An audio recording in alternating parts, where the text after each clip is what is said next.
안녕하세요. 사연 읽어주는 남녀입니다. 오늘도 와주셔서 감사드리며 그럼 오늘의 사연 바로 소개해드리겠습니다. 3년간의 연애였습니다. 아빠 없이 엄마와 둘이 살아온 제게 남자친구는 처음부터 참 다정했어요. 자연스레 만나게 된 그의 부모님과 동생들도 구김이라고는 전혀 없는 사람들이어서 저는 결혼 얘기가 나오기도 전에 그 사람들의 가족이 된다는 기정사실 아래 연애를 했습니다. 이렇게 스리슬쩍 시집을 가는 건가 싶던 어느 날 그는 담백하고 성실한 그의 성격과 꼭 닮은 프로포즈를 제게 해주었어요. 내가 너의 평생 기둥이 되고 다리가 되어줄게. 나한테 기대고 나를 지지하며 걸어갈 수 있게끔. 고마워. 나 정말 행복해. 아니야. 내가 고맙지. 당신 같은 사람 어디서 만나. 앞으로는 내가 당신 남편이자 아빠로 늘 든든하게 옆을 지킬게. 그리고 혼자 당신 곱게 키워주신 장모님께도 내가 든든한 아들 역할 잘할 테니까. 예비 남편의 프로포즈는 저를 눈물바다에 푹 빠뜨렸습니다. 남들처럼 비싼 레스토랑 들려서 꽃다발 가득 비싼 반지에 선물 한가득은 아니었어요. 저희가 처음 만났던 카페에서 소박한 커플링을 건네며 담백하게 건넨 프로포즈였습니다. 하지만 제 마음을 울린 건 그의 진심이었어요. 제게 반지를 건넨 후 그가 뭔가 하나를 더 제게 주었거든요. 큼지막한 진주알이 박힌 반지였습니다. 커플링은 뭐고 이건 뭐야? 이거 장모님 거야. 그거 알아? 진주는 바다가 흘린 눈물이래. 그래서 진주 반지 끼면 이 진주가 슬픈 눈물을 대신해주기 때문에 반지 낀 사람은 눈물을 흘릴 일이 없어진대. 장모님, 당신 혼자 키우면서 많이 우셨다면서 이제 그 눈물 흘리시는 일 없게 이거 하나 끼워드리고 싶었어. 그 말에 저는 바로 무너져 내렸습니다. 그리고 그날 저녁 제게 반지를 전해받은 엄마도 꺼이꺼이 저를 안고 얼마나 울었는지 몰라요. 직접 드리고 싶었는데 자기도 울까봐 저 통에 보냈다며 물기 가득한 목소리로 예비 남편이 전화를 했거든요. 엄마는 그날 이후 그 반지를 손가락에 끼웠다 뺐다 하면서 한없이 바라만 보셨습니다. 차마 아까워서 끼고 다니지 못하겠다고 곱게 화장대에 올려놓고 그렇게 쓰다듬기만 하시더라고요. 엄마, 아끼다가 똥돼. 그냥 껴 제발. 그 사람이 나중에 돈 벌면 더 좋은 거 사준다고 장모님 꼭 끼고 다니시라고 했다고. 아이고 얘 돼지발의 진주야 아주. 퉁퉁 풀어버린 손에 이 고운 거 어떻게 끼우니? 내가 잘 보관했다가 너 나이 들면 물려줄 테니까 네 고운 손에나 잘 끼워. 어허, 이 아주머니가 진짜. 내가 그렇게 교육을 시켰는데도 아직 정신을 못 차렸네. 엄마, 내가 계속 뭐라고 했어? 나를 사랑하자. 몰라? 나를 사랑해야 남도 나를 사랑해주는 거야. 자, 따라해. 나를 사랑하자. 그래, 알았다. 나를 사랑하자. 오케이. 그러면 나를 사랑하자에 맞게 우리 복습하러 백화점 가자. 가서 진짜 날 사랑하는 걸 증명해야지. 아이고 이놈의 기집애. 내가 너 그럴 줄 알았다. 하여간 쇼핑할 기회는 아주 귀신같이 잡지. 어허, 아니라니까. 아직 정신무장이 덜 됐네, 우리 박 여사. 다시 한번 따라합니다. 나를 사랑하자. 에라 모르겠다. 나를 사랑하자. 엄마는 나를 사랑하자는 말을 크게 외치며 까르르 소녀처럼 웃었습니다. 그 웃음이 10수년 전에 한 지점으로 저를 추억여행 시켜주더라고요. 초등학교 3학년 때 저는 아이들의 지독한 따돌림 안에 몹시 힘들었습니다. 어린 아이들이 누군가를 미워한다는 건 이유도 참 유치하고 단순하죠. 오히려 어른이라면 쉬쉬하며 숨겨졌을 것들이 아이이기 때문에 드러나고 단순한 놀림거리가 되는 일이 한두 개가 아니니까요. 아이들이 저를 놀리는 건 하나였습니다. 아빠 없이 엄마랑만 산다는 거였죠. 온갖 소문이 휘몰아쳤고 저는 그렇게 아이들의 먹잇감이 되었습니다. 당연히 상처 입은 어린 저는 적절하게 응대할 방법을 찾지 못했고 그 어린 나이에 혼자 자해를 하기 시작했죠. 그래봐야 앉아서 계속 머리카락을 뽑거나 팔이나 다리를 피가 날 때까지 긁어대는 것이었지만 그런 저를 보는 엄마의 가슴에서는 피눈물이 솟았겠죠. 그때 엄마가 저를 붙들고 눈물을 흘리며 했던 말이 바로 그거였습니다. 나를 사랑해야지. 나를 사랑하지 않을 권리는 그 누구한테도 없어. 나를 내가 사랑하지 않으면 누가 사랑해? 일단 네가 먼저 너를 사랑해야 다른 사람도 널 사랑해주는 거야. 어린 제가 엄마의 그 말을 어떻게 다 이해하겠어요. 그런데 저를 붙들고 눈에 핏발이 선 채 한마디 한마디 힘주어 말하는 엄마의 그 마음은 충분히 느낄 수 있었습니다.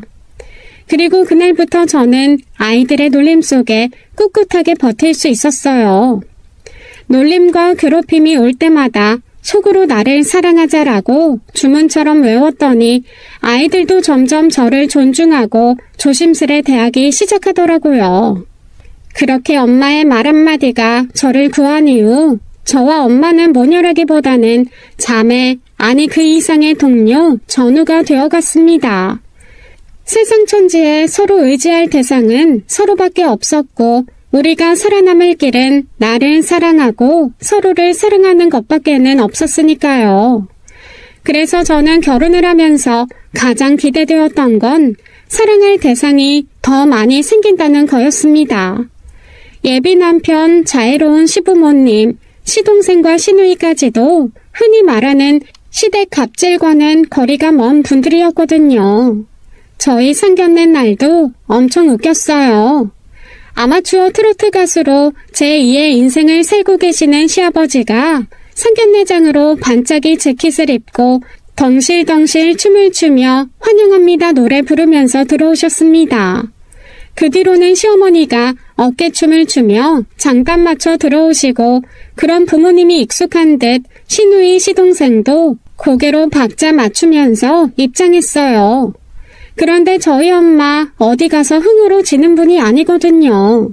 벌떡 일어나서 난생 처음 보는 사람들이랑 리듬 맞춰 어깨춤을 덩실덩실 추는데 그날 이후 저희 엄마는 시부모님의 최애 친구로 등극했다니까요. 그러니 제가 얼마나 행복했겠어요. 평생 둘뿐이었던 삶에 그렇게 사랑 넘치는 가족이 들어왔으니 말입니다.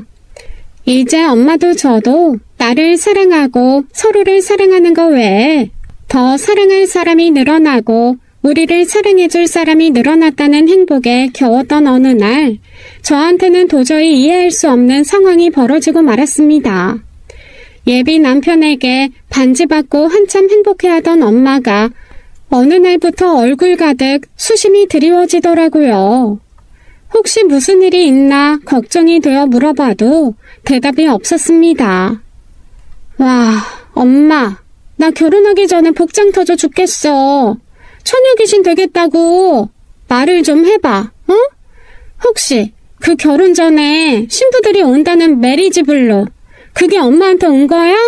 그런 거야? 뭘 신경을 써. 그냥 신경 쓰지 마. 너 결혼하면 어차피 시집 귀신이고 네 가정 꾸리다 보면 엄만 뒷전일 텐데 지금부터 연습한다 생각하면 되지. 뭘 새삼스레 이것저것 물어보고 그래? 엄마? 우리 박 여사님 무슨 말씀을 이렇게 서운하게 하신대? 아니 며칠 전까지만 해도 사위도 아들이고 사위 덕에 가족 생겼다고 어깨 좀 추시던 분 어디 가셨어? 달나라 가셨어? 아니 갑자기 왜 이러는데? 야, 사람이 뭐 좋다고 계속 좋니? 그래, 나도 잠시 좀 들떴다. 그건 인정해. 딸년이 결혼한다는데 싸매고 누우래미가 어디 있어? 그런데 너도 생각해봐라. 너 이렇게 결혼하겠다고 설치기까지 내 인생은 어땠니? 난 너 키우느라 행복 같은 거 모르고 그냥 먹고 사는 데만 애면글면 애쓰고 살았어. 그래, 지금 와서 좀 억울하다 왜? 난 억울한 것도 못하니? 아니 엄마, 갑자기 왜 이렇게 급발진을 하는 건데? 엄마 혼자 나 키우면서 고생한 거 내가 모르는 것도 아니고 살면서 다 갚을 수는 없지만 그래도 나한테 그걸 가지고 지금 와서 이렇게 신경질을 내면 난 어떡하라는 거야. 그러니까 늘 받은 것들은 이렇게 오리발 내밀면서 뭘 어쩌라고 하냐는 말이면 끝이더라. 내가 등신이지. 내 거 못 챙기고 산 내가 등신이야. 그러니까 지금부터 난 내 인생 좀 살 테니 넌 그냥 시집가서 네 인생 살아. 아니 엄마, 나 진짜 이해가 안 돼서 그러는데 내가 엄마 인생에서 빠지면 엄마가 행복해져? 진짜로 그런 거야? 맞아. 생각해보니 내 인생은 누가 없어야 행복할 것 같다. 너 지금 나한테 가족이 생겼다 어쩐다 혼자 즐거워서 펄펄 뛰고 있지? 그러다 애 생기면 낼름 나한테 맡기면서 손주 보니 행복할 거라고 할 거잖아. 그런데 나 싫어. 손주 보는 것도 싫고 사위도 사실 귀찮아. 결국 다 지네 필요할 때만 와서 알랑방구 낄 게 뻔한데 지금부터라도 나 혼자 홀로 오롯이 내 인생 즐기련다. 그러면 뭐 어쩌겠다는 거야? 나 안 볼 거야? 안 볼래. 나 좀 억울해졌어. 난 너 때문에 남들 다 하는 결혼도 못했는데 넌 시집 간다고 혼자 7렐레 8렐레 세상 다 가진 듯 신나고 그 꼴 보는 것도 꼴사납고 짜증나. 그러니까 그냥 이 시점을 기회로 서로 보지 말자. 엄마!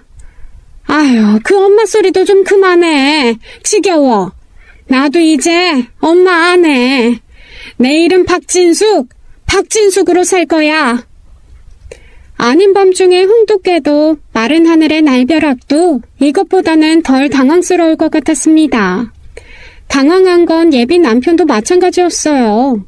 불과 얼마 전까지만 해도 우리 사위 하면서 물고 빨고 정말 친애들처럼 예뻐했던 엄마가 갑자기 돌변해서 이제 자기를 좀 자유롭게 놔달라고만 하니 예비 남편도 어떻게 반응을 해야 될지 모르더라고요. 제가 대체 이 상황을 어떻게 해야 되냐고 골머리를 싸매자 예비 남편이 말한 건 하나였습니다. 어쩌면 외로워서 그러신 게 아닐까? 무슨 소리야? 외로워서 그렇다니. 생각해봐.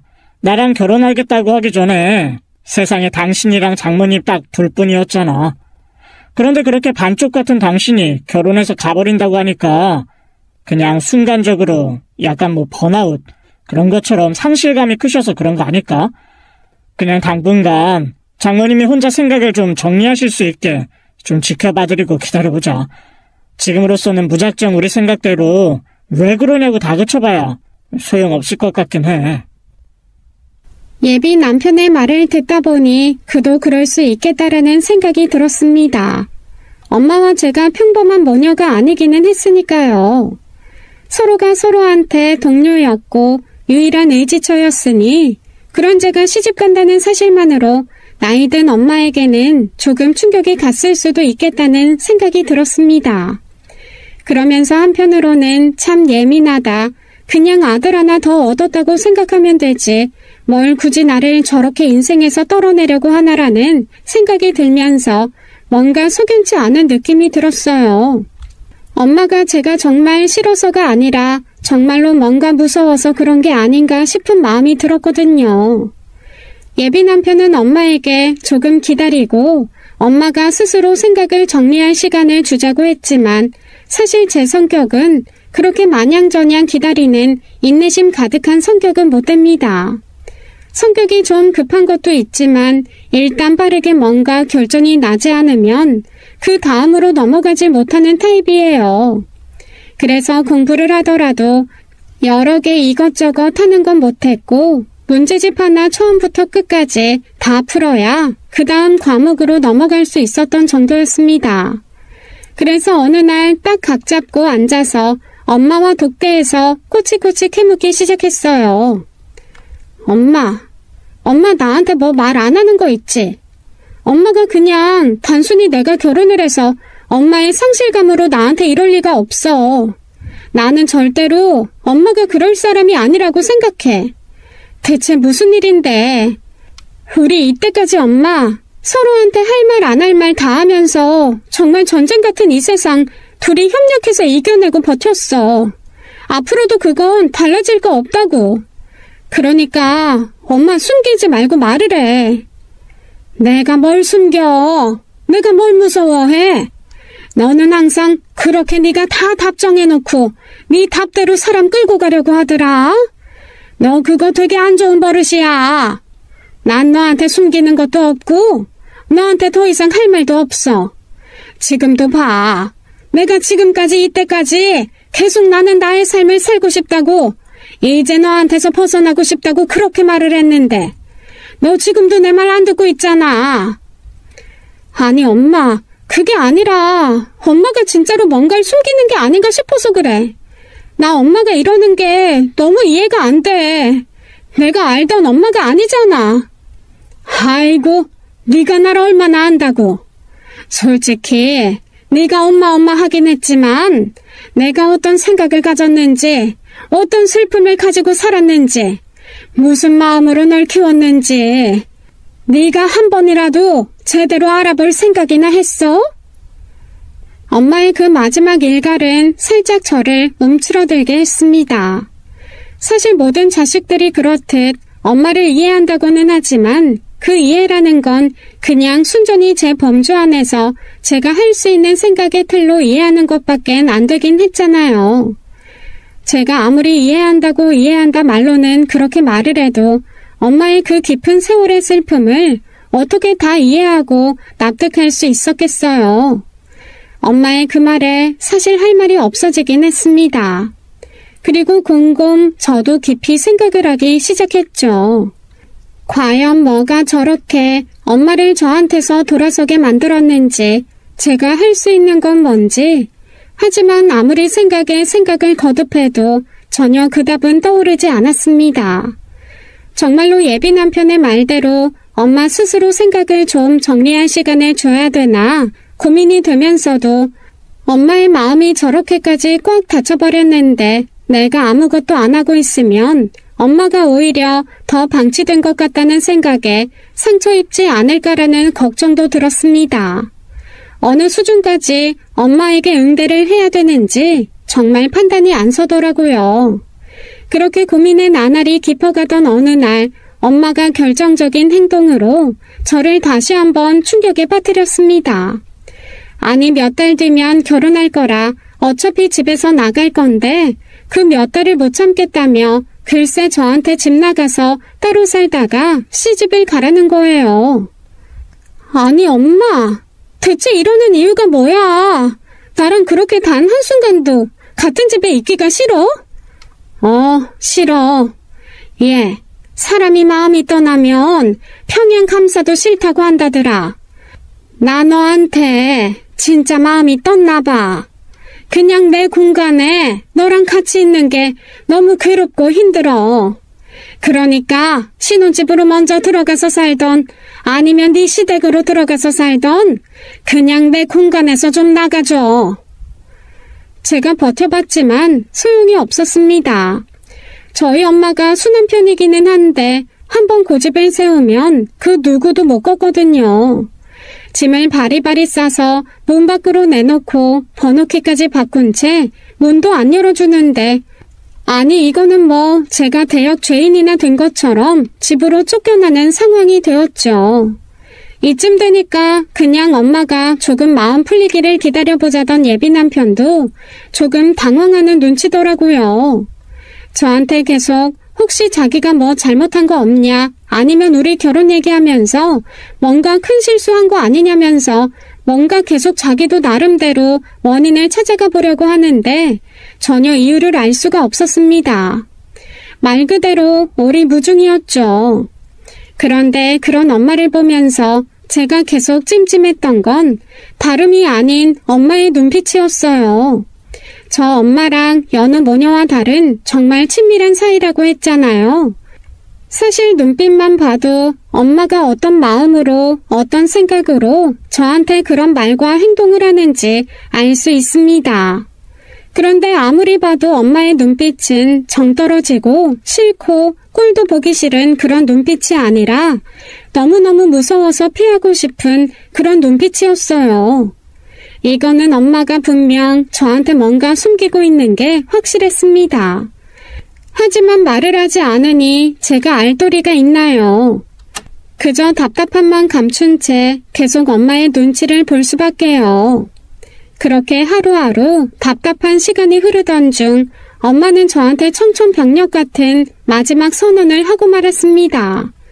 글쎄, 제 결혼식에도 오지 않겠다는 거예요. 거기서는 저도 도저히 참을 수가 없더라고요.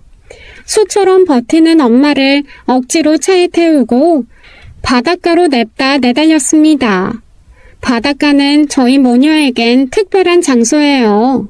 서로 축하할 일이 생기면 바닷가에 와서 폭죽을 터뜨렸고 아주 크게 싸워야 할 일이 생겨도 바닷가를 찾아 파도를 앞에 두고 언성을 높였거든요. 펑펑 울어야 할 일이 생겨도 바다에 와서 모래사장에 다리 뻗고 울다 가곤 했습니다. 바다는 그래서 저희에게 기뻐도 오고 슬퍼도 오고 싸울 때도 오는 그런 곳이었죠. 마침 비도 부슬부슬 내리고 바람도 불고 파도도 거세서 아주 싸우기에는 딱 좋더라고요. 나 못 참겠어 이제. 대체 왜 이래? 미쳤어? 엄마, 뭐 잘못 먹었어? 조만간 죽기라도 한대? 사람이 왜 이렇게 갑자기 변한 건데? 네가 뭔 상관이야? 내가 처음부터 말했잖아. 나 그냥 내 인생 살고 싶다고. 김나연 엄마 아니고 박여사 아니고 박씨 아줌마 아니고 박진숙으로 살고 싶다고. 내가 굴백번도 더 말했는데 너 귓구멍 막혔어? 응? 왜 자꾸 사람 침 빠지게 한 말 또 하게 하고 또 하게 하고 만들어? 엄마, 진짜 단단히 뭐가 잘못됐구나. 제정신 아니네. 아이고, 제정신이야 예전역부터 아니었지. 내가 제정신이면 결혼도 안 하고 자식 혼자 그러고 키웠겠냐? 나사 하나 빠진 등신이라 그러고 살았지. 제발 좀, 나 그만 좀 괴롭히라고. 마지막 말을 거의 발악하듯 제게 쏟아낸 엄마는 뒤도 돌아보지 않고 가버렸습니다. 그렇게 엄마는 그 거친 바닷가에 저를 혼자 두고 휘적휘적 사라졌고 저는 멍하게 엄마의 뒷모습만 바라볼 수밖에 없었어요. 그날 이후 저는 엄마를 찾지 않았습니다. 대신 엄마 주변 사람들을 찾아 몰래 엄마에 대해 묻고 다녔죠. 다들 별다른 얘기를 해주지 않던 와중 엄마와 같이 일하고 있는 최 여사님이 무심히 한마디 툭 던져주시더라고요. 글쎄다, 딸 결혼시킨다고 한동안 신나서 혼수 본다, 살림 본다 막 그러다가 어느 날부턴가 좀 잠잠하기는 하대.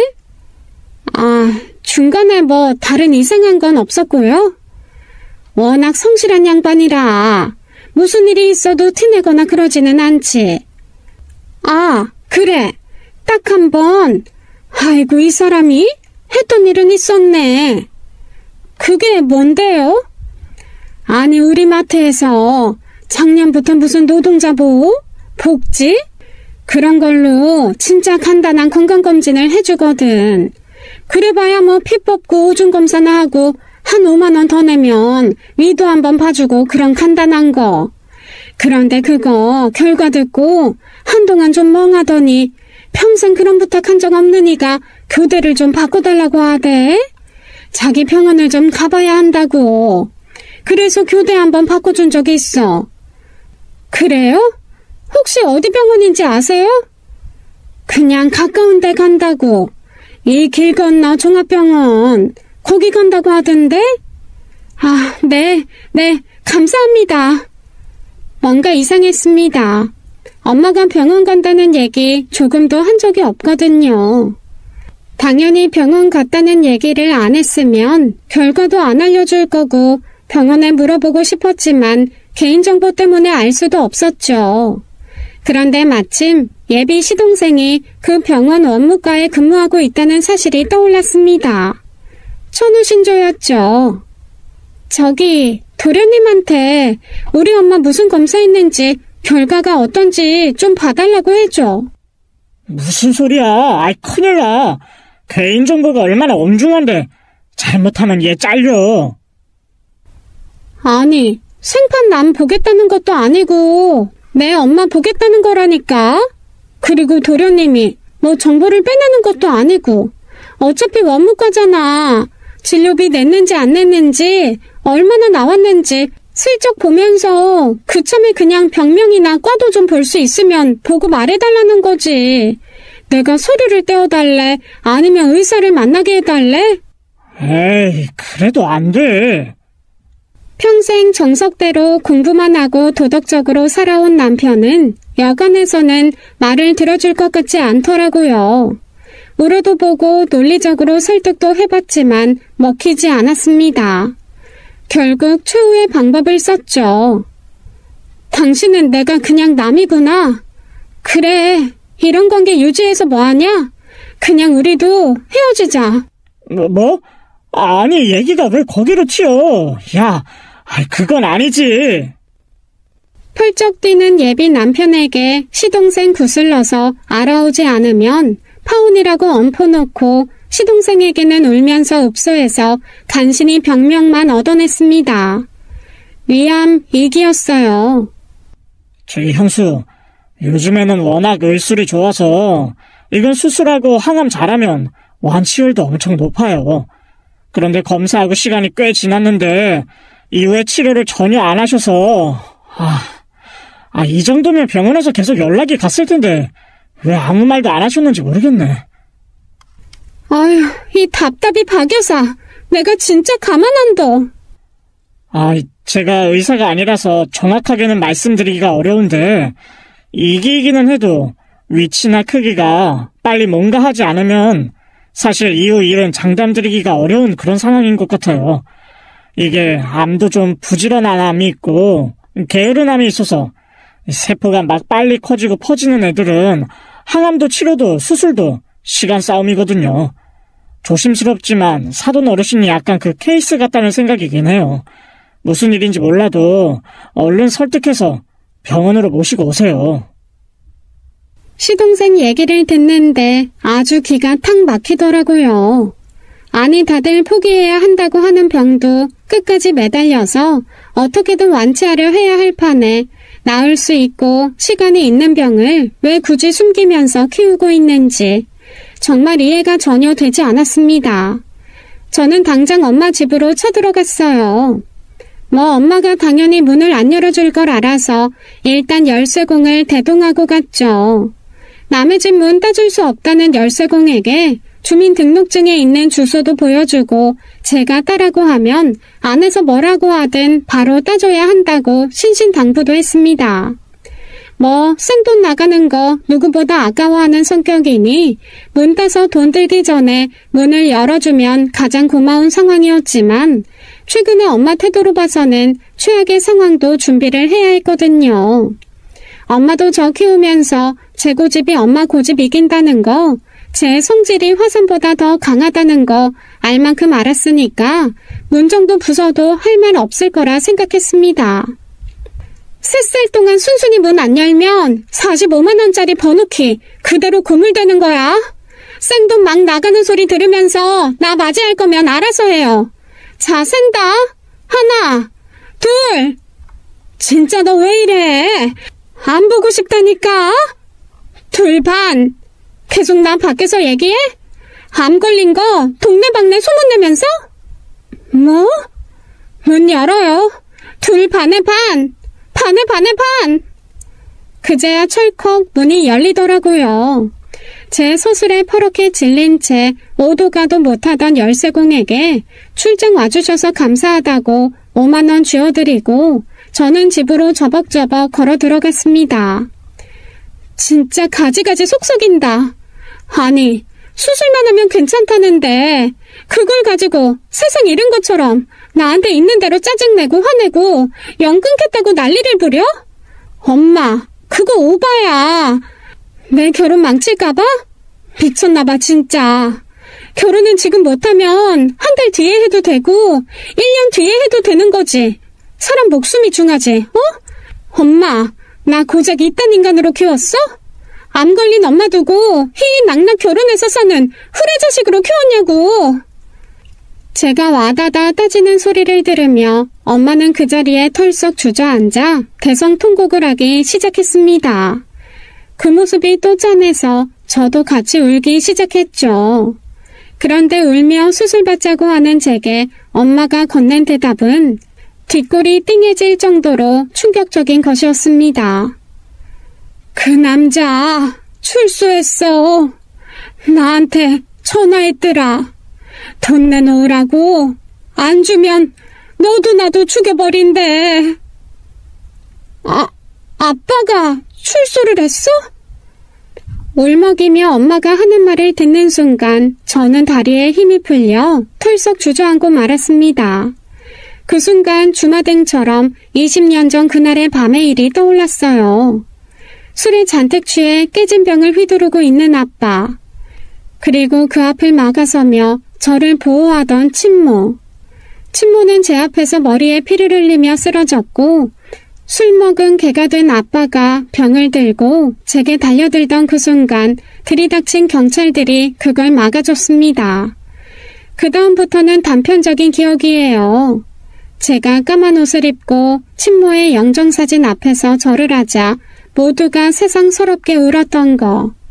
예쁜 아줌마가 제게 다가와 저를 꼭 끌어안으며 앞으로 내가 네 엄마라고 내가 지켜주겠다고 했던 거. 그 아줌마에게 제가 어느 순간 엄마라고 부르며 따르던 거. 그런 장면이었죠. 수십 개의 장면이 툭툭 지나간 후 저는 엄마의 울음소리에 퍼뜩 정신을 차렸습니다. 그 인간이 왜 벌써 나와? 그리고 돈 얘기는 뭐야? 아빠 얘기에 사지가 덜덜 떨려오기 시작했습니다. 살면서 다시는 안 볼 것 같았던 그 인간이 왜 다시 제 인생에 나타나는 건지 순간 공황이 확 오더라고요. 저도 모르게 바닥에 주저앉아 주섬주섬 앞머리를 돌리며 잡아뜯기 시작했습니다. 어렸을 적 자해하던 습관이 저도 모르게 나온 거죠. 엄마가 눈물을 터뜨리면서 제게 다가와 안으면서 이러시더라고요. 내가 너 이런 모습 보기 싫어서 말 안 한 거야. 네가 어떻게 극복하고 살았는데 좋은 날 앞두고 그 망할 인간이 또 네 인생 망치는 걸 내가 어떻게 보니. 그러니까 엄마한테 그냥 맡기고 너는 훌훌 잊고 살아. 그게 맞아. 아니야, 그럴 수 없어. 나 벗어날 수 없어. 엄마, 이거 혹시 내가 죽어야 끝나는 건가? 딸 팔자 엄마 닮는다며. 우리 엄마 죽인 그 인간이 나까지 때려 죽여야 끝나는 거 아니겠어?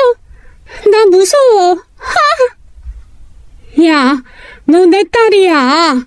맞아 죽긴 뭘 맞아 죽어. 넌 가끔 내시경이나 하면서 건강 챙겨. 딸 팔자 엄마 닮는다고?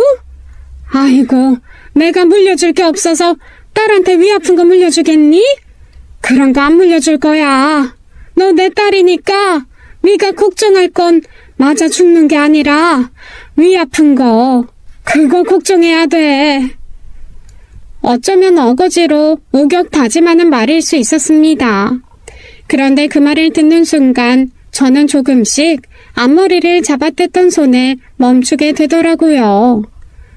엄마, 나 무서워. 진짜 너무 무서워. 괜찮아. 내가 너 힘들게 안 해. 그 인간이 너 찾아와서 괴롭히게 안 할 거니까 걱정하지 마. 그런데 돈 얘기는 뭐야?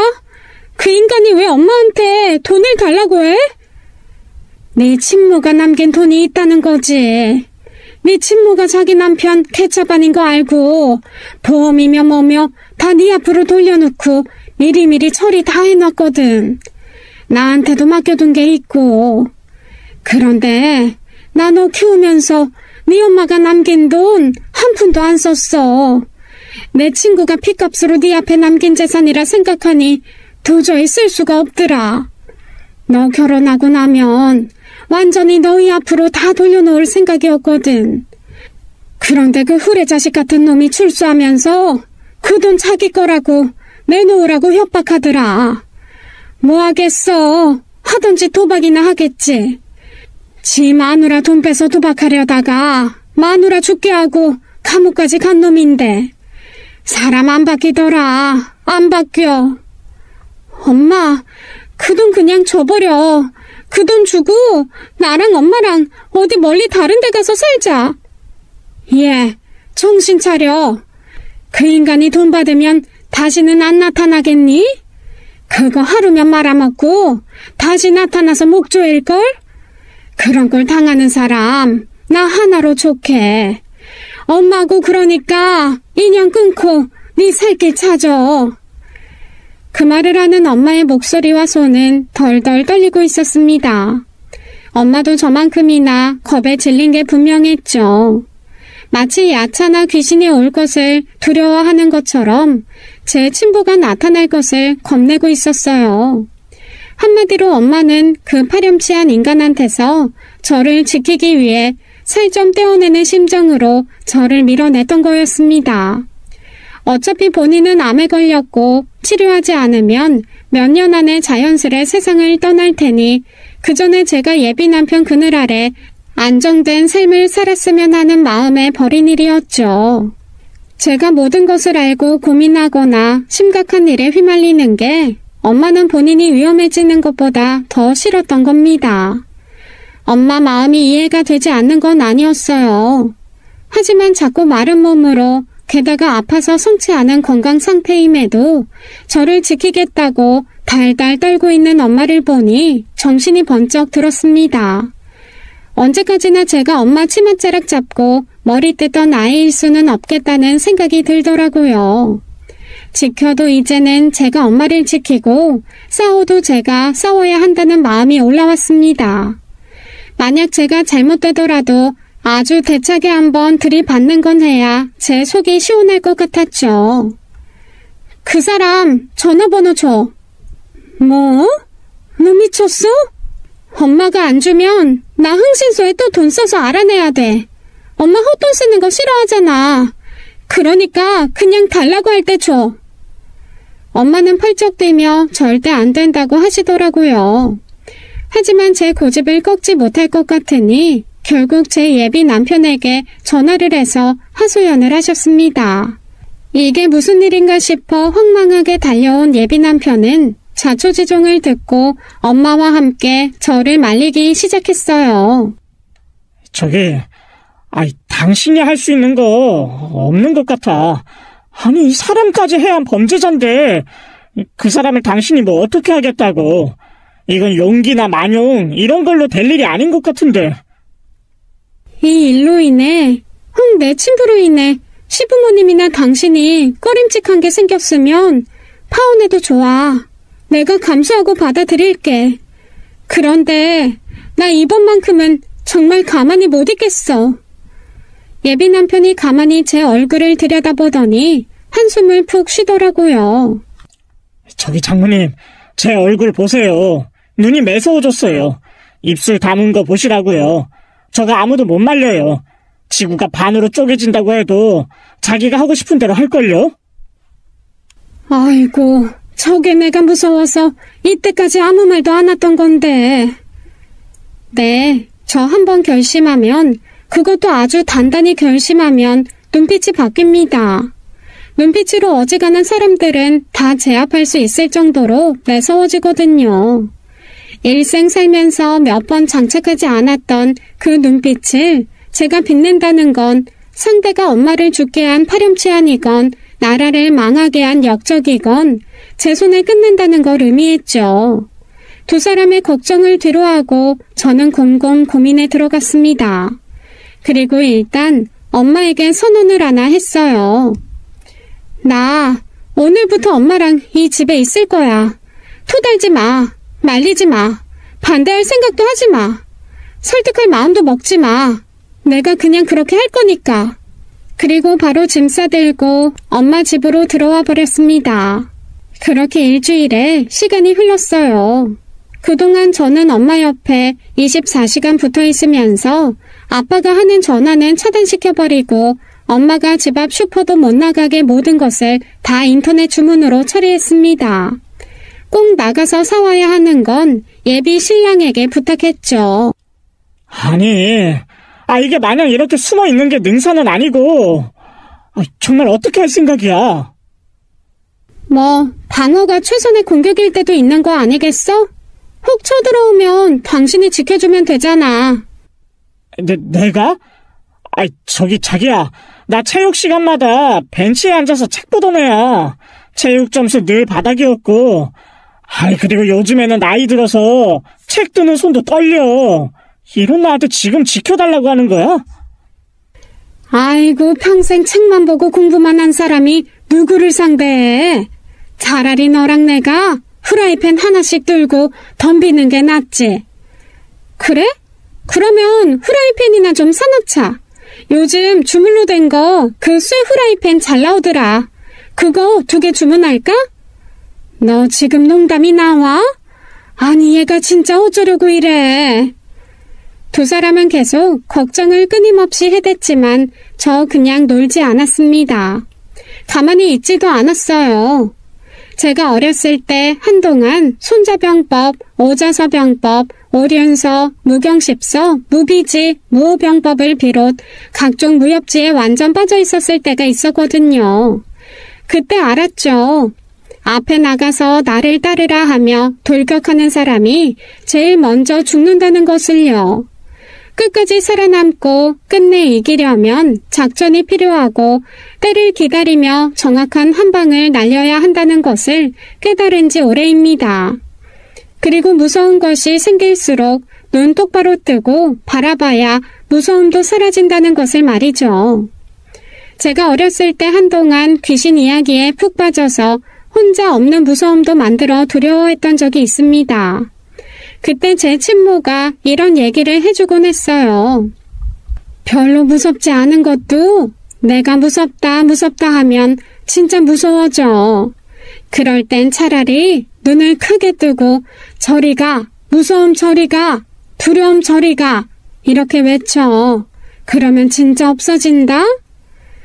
어린 시절 친모에게 그 얘기를 들은 후 장롱에서 귀신이 나올 것 같고 식탁 아래서 귀신이 웅크리고 있을 것 같은 상상이 올라올 때마다 외쳤습니다.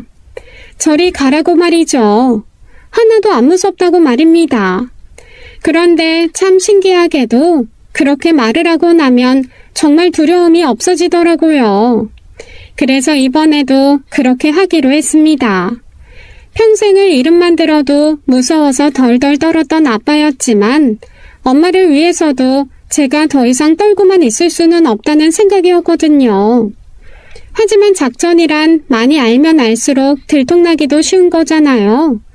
엄마에게도 예비 남편에게도 말하지 않고 홀로 은밀하게 하나하나 진행해 나갔습니다. 그리고 결국 제가 원했던 그날이 왔어요. 엄마와 점심을 먹으려고 가자미 굽고 미역국 끓여 딱 한술 뜨려는데 멀쩡한 벨 놔두고 굳이 쾅쾅 부서져라 문을 두드리는 소리가 들렸습니다. 아이씨, 아니 이거 내 전화를 씹어? 야, 집에서 안 나오면 내가 물러날 줄 알았냐? 없는 척 하지마. 다 알고 왔으니까. 이것들이 아주 사람이 가만 기다려주니까 가만히 팽개쳐 둔 걸로 하나, 이씨. 나와. 내 돈 내놓으라고. 안 나와? 목소리를 듣는 순간 등줄기가 얼어붙었습니다.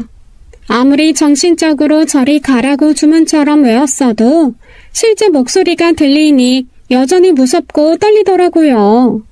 하지만 엄마 앞에서 그 티를 낼 수는 없었죠. 제가 무서워하면 엄마는 정말 할 일 없이 무너지실 테니까요.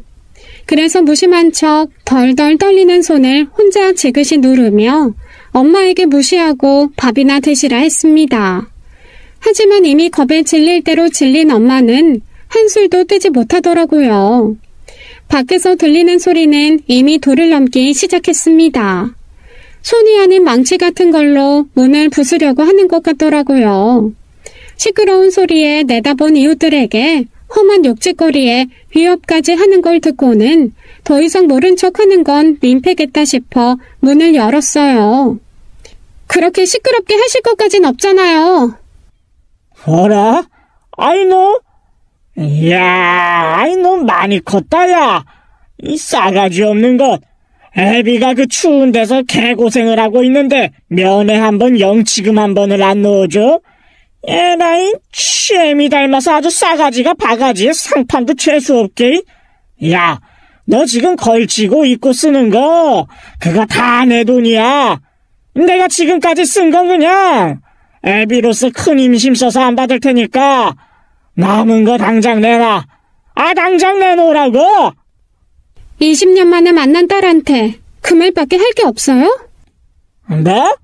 아이고, 그러면 뭐 사랑하는 내 딸아. 아빠가 잘못했다. 내가 죄인이다. 그러게 말하셨어. 아이, 꿈깨. 세상이 그렇게 동화가 아니야. 그리고 솔직히 네가 내 씨인지 아닌지 어떻게 아냐? 양큼만 네 애미가 다른 놈이랑 붙어먹어. 널 낳고 내 새끼인 척 키우다가 내 돈 다 너한테 주고 나 엿먹인 건 줄 어떻게 아냐고. 불행히도 친딸이더라고요. 뭐? 이게 진짜 말하는 뽐새하고는. 야, 시끄럽고. 돈 내놔. 너 그냥 얌전히 주고 끝나는 게 너도 인생 편하다. 안 그럼 내가 너 평생 따라다니면서 돈 달라고 할 거야. 발 뻗고 못 자게. 짐작은 했지만 제 친부는 제가 상상했던 것보다 훨씬 더 인간 말종이었습니다. 사실 문을 열어주고 대화를 해보려고 한 건 정말 마지막에 마지막, 정말 마지막이라는 단어를 긁어 모으고 모아 만든 제 최후의 인정을 베푼 거였어요. 혹 조금이라도 망설임이 보이거나 미안한 기색을 띠거나 머뭇거리는 게 보이면 제 엄마가 남겨준 재산의 일부를 주고 이걸로 정리하자고 할 참이었습니다. 그런데 정말 제 친부라는 사람은 일말의 개선 여지도 주워다 쓸 재활용 부분도 보이지 않는 말종 중의 말종이더라고요. 할 수 없었죠. 폐기 처분을 선택할 수밖에요. 사실 지난 몇 주간 저는 집안에서 정말 많은 일을 했습니다. 흥신소를 움직여서 친부의 뒷조사를 했고 그제야 왜 친부가 엄마를 죽였는지 알게 되었습니다. 정말 엄청난 도박 빚에 그 도박판을 운영하는 무서운 사람들한테 사채까지 빌려서 썼더라고요. 그걸 갚지 못하면 쥐도새도 모르게 사라질 것이 뻔하니 참 창의력 넘치게도 감옥으로 도망을 간 거였습니다. 엄마가 잘못되면 엄마 재산을 손에 넣을 수 있을 거라 생각하고 사채업자에게서 도망가고 돈도 손에 넣을 방법으로 그 악한 짓을 한 거였어요. 게다가 도박으로 감옥 간 사람들과 사람을 해쳐서 감옥 간 사람들은 수감되는 것이 좀 다르다고 하더라고요. 즉 감옥 안에서 자기한테 복수할 사람들을 만날 일도 별로 없었던 거죠. 강산이 2번은 변한다는 20년의 세월이 흘렀으니 이제 슬슬 자기 찾는 사람도 없을 거라 생각하고 3년 전부터 가석방을 아주 열심히 준비한 모양이었습니다. 그런데 그거 아세요? 무언가를 잃은 사람은 결코 그 잃은 것을 잊지 않습니다. 특히 제 친부처럼 뒤통수 제대로 치고 도망간 사람은 더더욱 잊혀질 권리가 없죠. 저는 친부에게 돈을 빌려준 사람들에게 이미 사전에 연락을 다 취해두었습니다. 친부가 감옥에서 나왔고 자기 돈도 아닌 제 재산을 자기 것인 양 행사하려 한다고 말이죠. 법적으로는 제가 지금 엄마에게 입양이 된 상태라 친부와는 법적인 관계도 완전 정리되었거든요. 당연히 그의 빚을 계승할 이유도 없고 말입니다. 일단 그 사람들은 자기 돈 떼어먹고 도망간 친부가 감옥에서 나왔다는 사실만으로도 이를 갈더라고요. 빚 많이 지고 도망가셨던데 그 사람들 지금 밖에서 아마 오매불만 기다리고 있을걸요? 원래 사람이 꼴이 한번 잡히면 그 정체가 만천하에 드러나는 거 순식간이잖아요. 2명만 알아도 나머지 10수명 알게 되는 건 시간 문제일 텐데 여기서 이러고 계셔도 되나 모르겠네요. 뭐라고? 아이 그게 무슨... 빚진 자는 잊혀질 권리가 없거든요. 제가 찾았어요. 아버지 찾아다니며 일갈던 빚쟁이. 겨우 2명 찾기는 했는데 이 사람들이 하필 마지막 판에 아버지가 배신하고 도망가는 바람에 지난 세월 아버지 빚 갚으며 죽을 똥 살 똥 사셨던 분들이더라고. 아주 껍데기까지 벗겨서 받아내겠다고 벼르시던데요? 그러자 친부의 얼굴이 하얗게 질렸습니다. 제가 어떻게 알았나 싶겠죠. 감히 자기를 협박하냐며 버럭버럭 소리를 지르길래 저는 조용히 통화 버튼을 눌렀습니다. 이거 뭐 하는 거야 지금? 잘 들리시죠? 올라오셔서 만나시던가 나가는 거 잡으시던가 먼저 잡으시는 분이 돈도 먼저 받으실 것 같은데 일단 저는 다 전해드렸습니다. 와, 이런 또라이, 이 미친! 도박판 빚쟁이가 무섭긴 무서운 모양이더라고요. 하긴 사채도 20년이면 그 이자가 강남 땅에 건물 살 정도로 불었을 텐데 이건 뭐 빼도 박도 못하는 거죠. 서슬펄에서 떵떵거리던 친부가 엉덩이를 불에 댄 듯 달아나기 시작했습니다. 뭐 도망가거나 말거나죠. 그 무서운 사람들이 어디 만만한가요? 분명 얼마 못 가 잡혔을 거고 잡힌 다음에 어떻게 되던지 그건 제 알 바가 아니니까요. 끝까지 저를 죽일 듯 노려보던 아빠가 사라진 후 저는 그 자리에 털썩 주저앉았습니다. 그리고 저도 모르게 먹은 것도 없는데 속 안에 찬 것을 노란물이 나올 때까지 다 개워내고 말았어요. 엄마가 놀라서 그 토사물을 다 손으로 받아내며 펑펑 우시더라고요. 아이고, 이게 강한 척하기만 했지 무서웠네 무서웠어. 그러게 이거사. 왜 험한 꼴 보면서 아빠를 만나길 만나. 그냥 엄마한테 맡기지. 엄마가 알아서 할 텐데. 나 진짜 괜찮다고 생각했는데 몸이 거짓말을 못하나 봐. 엄마 어떡해. 손 더러워졌다. 미안해. 내가 더 강했어야 하는데. 이런 게 뭐가 미안해. 엄마가 더 미안해. 엄마가 더 똘똘하고 능력 있었으면 우리 딸 이런 험한 꼴 안 보게 잘 보호했을 텐데. 너 진짜 괜찮아? 저는 걱정하는 엄마를 안심시키기 위해서라도 빨리 괜찮아져야 했습니다. 다행히 뒤늦게 예비 남편이 달려와 주었고 저도 조금씩 안정을 찾아갔어요. 그렇게 저는 악을 더 큰 악으로 물리치고 평화를 얻었습니다. 엄마에게는 새삼 미안하고 고마웠어요. 정말 제 친부가 너무 무섭고 두려웠을 텐데 그 오랜 세월 전혀 티내지 않고 저를 키우며 지켜준 거니까요. 친부가 주랭랑을 친 후 며칠간 전혀 연락이 없자 엄마는 그제야 삶에 대한 의지가 다시 생긴 듯 했습니다. 항암이건 수술이건 다 받겠다고 하더라고요. 저는 일단 엄마를 병원에 넣어두고 엄마 이름으로 된 핸드폰을 해지해버렸습니다. 그리고 죄송하지만 시어머니 이름으로 하나 더 개통해서 엄마에게 전해드렸어요. 시어머니가 그 나쁜 놈이 다시는 못 찾게 하려면 그게 좋겠다고 먼저 말씀해 주시더라고요. 감사했죠. 엄마가 입원해서 수술과 치료를 받는 동안 저는 엄마가 살던 집을 팔고 다른 곳에 전세를 구했습니다.